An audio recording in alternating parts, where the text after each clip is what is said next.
Today I have here the 10 fountain pens from my collection that are really special features, for different reasons. Of course, this list is purely my opinion. You may have other fountain pens to choose from, but I hope it is an interesting selection for you. Hello, my name is Chris and this is Writing Delight. First of all, I have an old friend for many of you, the Visconti Homo Sapiens. A fountain pen that I always show in my size comparison. It's generally quite a popular fountain pen, which is now available in many variations. But this is the original version, today also called Lava Bronze Age. A special fountain pen in more ways than one. First, of course, it is made of lava rock. So crushed lava from Etna mixed with resin to form the body. It's quite warm to the touch and absorbs the heat of the hand well. It also does not have a completely smooth surface. The surface takes on a patina through use. And of course, the bronze decorative elements also take on a patina. That is also special. What many don't know is that this pen has a removable finial. This is just held in place by magnets, and there are, or were, other inserts here, such as the gemstones or initials, but I don't know if new versions still have this. The cap closure is also special, no real thread. A little twist with a little pressure, and the cap sits. That's exactly how you can open it again. A great and well-holding closure. That this version still has one of the Dream Touch nibs made of palladium is nice, but not special. What is different, however, is that there are travel ink barrels for this fountain pen with pump filling. The grip section fits exactly into these and seals them. Turned upside down, the ink can be drawn on comfortably and safely. At least if you have inserted the fountain pen correctly. By the way, this is the metal travel inkwell.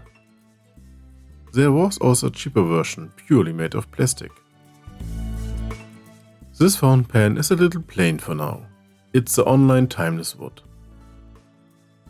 This one is of course no comparison to the Visconti Homo Sapiens. A long cap made of wood and a long thin barrel made of metal. As I said, plain. But what makes the timeless wood special is the wood. This is namely kauri wood from New Zealand. This wood is protected and may no longer be felled. Only for Maori for some ritual purposes. And this one was not felled either. It is the wood of a tree that sank into the swamp. And that was some 10,000 years ago. So we have wood here that is 45,000 years old according to online. Oh, and there's a pen tray made from the same wood to go with it. That is really something special. This fountain pen is not the only one of its kind, but it is special. And this is a Diplomat Magnum Duo, a fountain pen from the house of Diplomat, with a nib.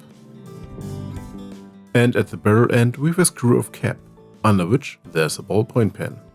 A duo, 2 pens in one. Interestingly, only one ink cartridge can be used here, and it is also mandatory to insert one, because this ensures that the short ballpoint pen refill is kept in place. And of course, it can only be used in this way. Simple technology, but it works well, and is of course something special. This vintage fountain pen from Faber in the USA is similar. Again, we have 2 pens in one.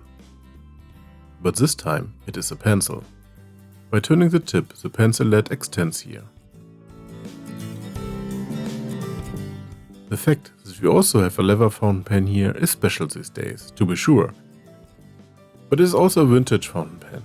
Back then, lever action fountain pens were common. The lever presses down on an ink sac inside and releasing it sucks up ink. Unfortunately, most of these ink sacs have dried up these days and need to be replaced. So, unfortunately, is the case here. But the fountain pen and pencil combination is special. And while we're on the subject of 2 pens in one, the penBBS 469 is not to be missed. Because here we also have 2 pens in one, namely 2 fountain pens. This pen has 2 chambers that are filled with a pipette, so it's an eyedropper, or more precisely 2 eyedroppers. So you can use different inks and have them with you at the same time. Thanks to the transparent body, you can also see the inks well. By the way, if you don't want to have 2 fountain pens, you can also replace one of the tips with a roller ball that comes with it. To do this, you just unscrew the nib from the grip section and insert the roller ball.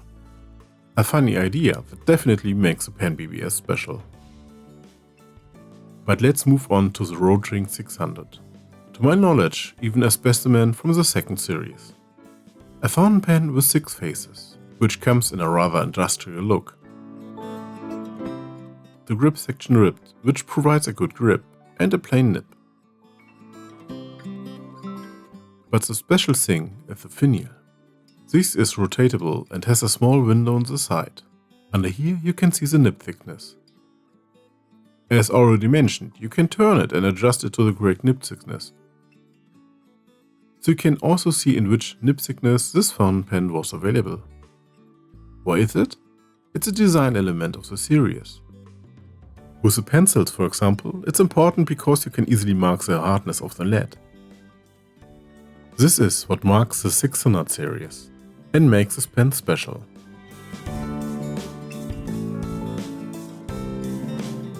Let's stay on the subject of turning.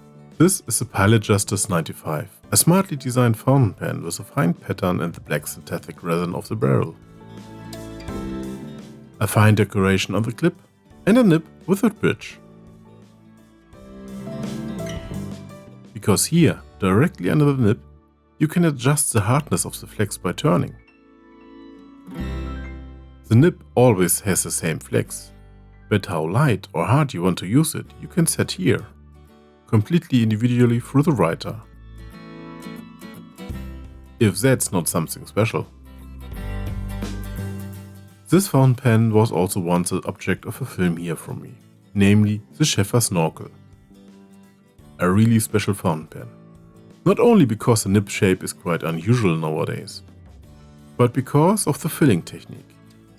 When the barrel end is loosened, the snorkel comes out from under the nib at the front.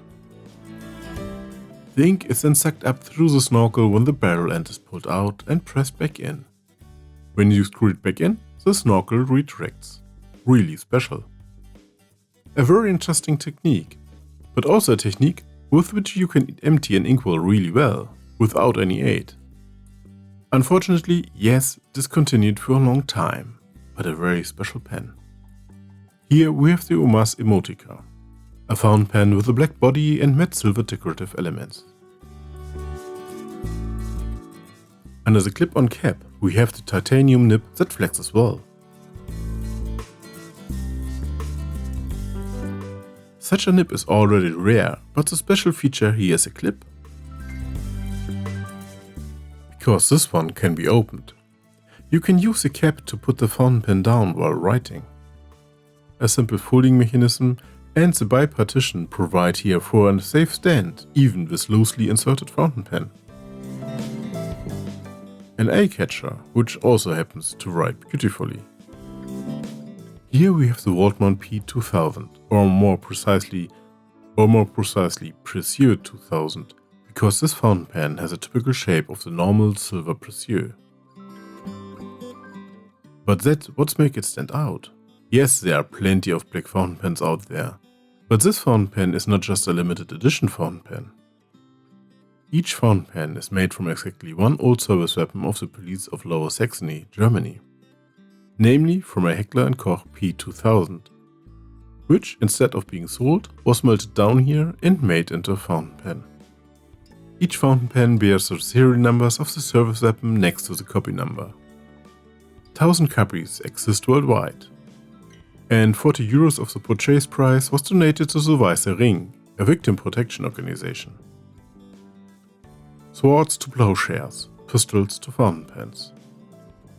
Oh yes, the fountain pen comes with a converter, which, by the way, is also relatively solidly built.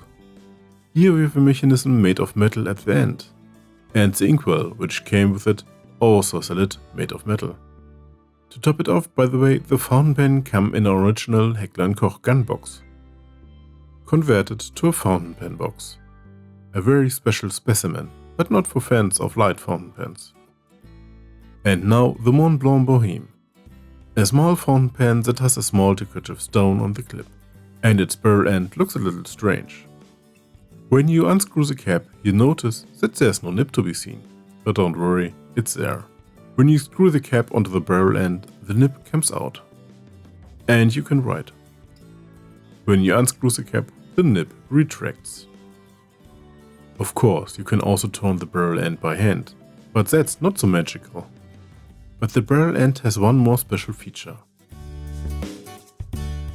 This can be flipped over, and then you can see the cartridge there. By turning the barrel, it extends a bit and can be replaced. Turn it back in and close it. With a quiet click, the barrel end snaps back into place and holds it securely.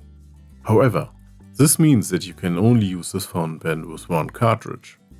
But of course, that's what it makes special. So, what do you think of these fountain pens? Do you have one of these? Which one do you like the most? And also, which pens would you have picked up? I hope you enjoyed this video. In any case, thanks for watching. Feel free to subscribe to the channel if you haven't already, and also leave me a like here. That would make me very happy and help me to be found on YouTube. See you next time.